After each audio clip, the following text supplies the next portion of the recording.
Breaking news out of Arkansas. Former executive director of nonprofits pleads guilty to conspiracy with unnamed state senator and convicted lobbyist.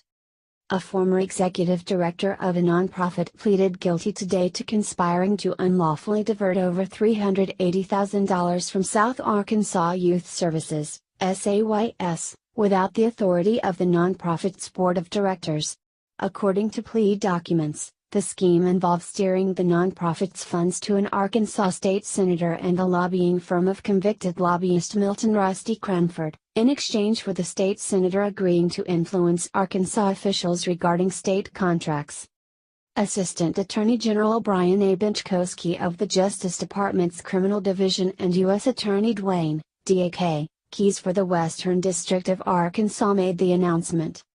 Jerry Walsh, 72, of Magnolia, Arkansas, who served as the executive director of SAYS, pleaded guilty before U.S. District Judge Susan O. Hickey to an information charging him with conspiracy to misapply the nonprofit's funds without authority from the board of directors. As part of his plea, Walsh admitted that beginning in 2013, while serving as executive director for SAYS, he agreed to divert SAYS funds to Cranford and an unnamed Arkansas state senator in exchange for the state senator's influence in protecting the nonprofit's state contracts with the Arkansas Department Health Services, DHS, and DHS Division of Youth Services, DYS. As part of that agreement, Walsh was to provide a monthly legal retainer to the Arkansas state senator without the expectation that the senator ever provide any legal work. Instead, the purpose of the payment was to obtain the senator's assistance in preserving the contracts by influencing DHS and his officials. According to the plea, the amount paid to the senator was negotiated by convicted lobbyist Trustee Cranford and amounted to over $120,000. Additionally, as part of the agreement, Walsh locked SAYS into a more expensive contract with Cranford's lobbying firms and employed a relative of Cranford who would have a no-show job with SAYS.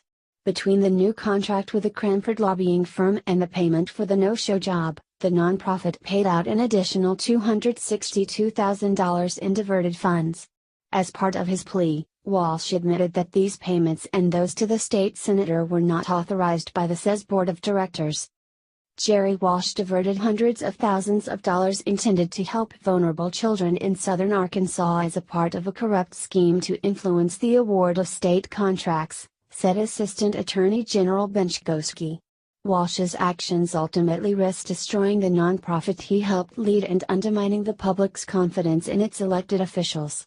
The Criminal Division and our law enforcement partners are committed to protecting the integrity of charitable programs, rooting out corruption, and ensuring that individuals like Walsh are held accountable for their actions.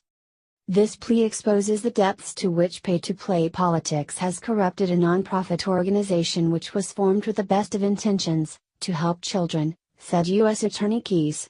Unfortunately, there are many victims in a scheme like this.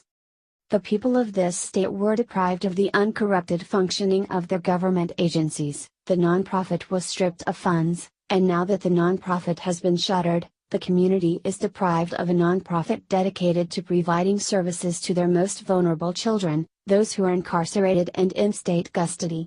I look forward to a day when all politicians exercising influence do so based upon the best interests of the children in their communities and not on who is paying them for no-show jobs.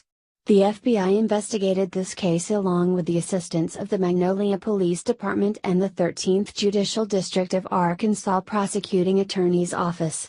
Assistant U.S. Attorney Ben Wolf of the Western District of Arkansas and Trial Attorney Marco A. Palmieri of the Criminal Division's Public Integrity Section are prosecuting the case with the assistance of Deputy Prosecutor Ryan Phillips with the 13th Judicial District Prosecuting Attorney's Office.